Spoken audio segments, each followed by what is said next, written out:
So, you know, I have been working on these websites for OpenSolaris user groups, and the problem that we have is that we, as OpenSolaris user groups, we want to have the same login for all user groups. So you can log in several websites and get all of these cool resources about OpenSolaris out there. That's very cool. I'm working on this right now. The problem is, how do I do single sign-on with multiple websites? I've been taking a look at this OpenSSO thing, and I have no idea how I can make that work. So let me look for my friend here. Oh, Pat Patterson. He's online right here. Hey, Pat, how are you? Are you around here somewhere? Can you stop by my office? I need some help with OpenSSO. Okay? Oh, he's coming here right now. Excellent. And the cool thing about this puppet thing is that it immediately shows up. Where's Pat? Hey, Jeff. Hey, Pat. How are you? Hey, man. Oh, that's so fast. Yeah, well, I'm just down the hallway. Oh, cool. That's excellent, excellent, excellent. So, Pat, you are the OpenSSO guy, right? Yeah, that's what they call me. Excellent. So I'm here trying to get all of these OpenSolaris Java user groups, actually OpenSolaris user groups, to talk to each other. Okay. Each one have their own website. And how do I make that work? Okay, so you want to start with OpenSSO? Yes, I've downloaded OpenSSO and I install it. And now I have no idea what to do. Okay, so you're going to look at what different websites you're trying to connect. So if they're all in the same domain, so if they're all in OpenSolaris.org? Well, some are, some are not. You know, you have like the Brazilian Brazilian OpenSolaris user group. It's in another URL. Oh, okay. It's not OpenSolaris. You see, it says like BR something here. Okay, we can do that. Okay. So the ones that are in the same internet domain, okay. All you have to do is deploy what's called a policy agent. Policy agent. Yeah. Oh, I can see this here. Yeah. Yeah, it's another download. Okay. So you deploy that into the web server or the application server where your website is. Yeah, I'm using Apache web server. Is that okay? Yeah, of course. Okay, and I'm using the Glassfish application server. Is that fine? Oh, yeah. Excellent. Good. So, and you just hook those up to your OpenSSO server and you're good to go across OpenSolaris.org.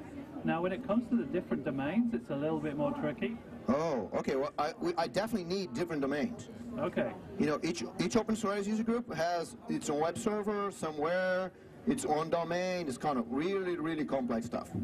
It's not that complex. We can sort it out pretty simply. But okay. What you have to do is, in each domain, you would install OpenSSO.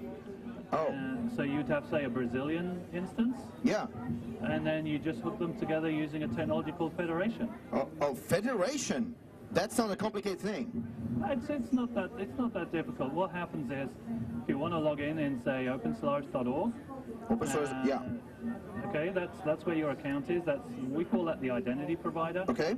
And you want to access resources in OpenSolaris.org.br. Yes, exactly. That's one of them. Right. So that's the service provider. That's where your users trying to get resources, trying to access something on that website. Okay. So you tell OpenSolaris.org about the Brazilian site, and you tell the Brazilian site about OpenSolaris.org.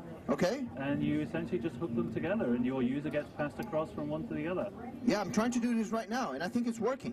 Yeah, it's pretty straightforward. It's not so hard. So I do this here in the administration window right there, right? Yeah. There's a task flow, and you just enter the parameters and hit next, and it's all really simple stuff. Oh, okay. Yeah. So there's this wizard here to do this. Yeah. Oh, okay. Yeah. That's so cool.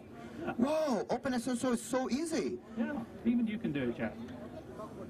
Even I can do it. Okay, I think I'll take this as a compliment, okay? So, the thing is, the OpenSolaris user groups are not full of money. How much does this OpenSSO thing cost? It's free. It's free!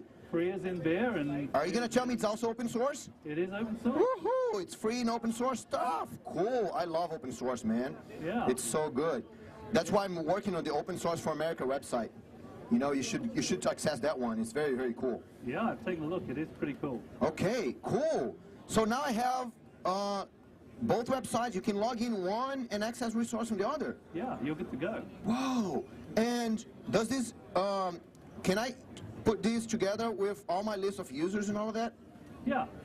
Yeah, you hook up OpenSSO to your LDAP directory, Whoa. the users there, or a database, and it can just look there for the users and their passwords, and it all hangs together really well. Excellent. So let me configure with my Open LDAP stuff here. Does Open LDAP works?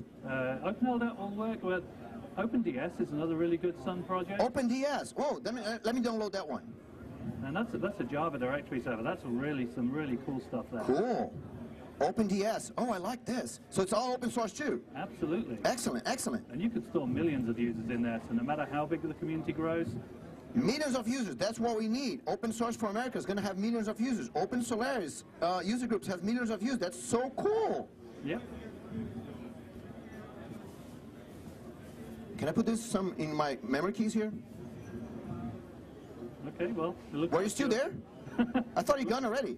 Let me do some work here, man. Stop. It looks like you're all set, Jack. Yeah, no, stop bothering me. I have to work. Thanks, Pat. Whoa, this OpenSSO stuff is so cool. You know, I need to reset my database. I'll be right back.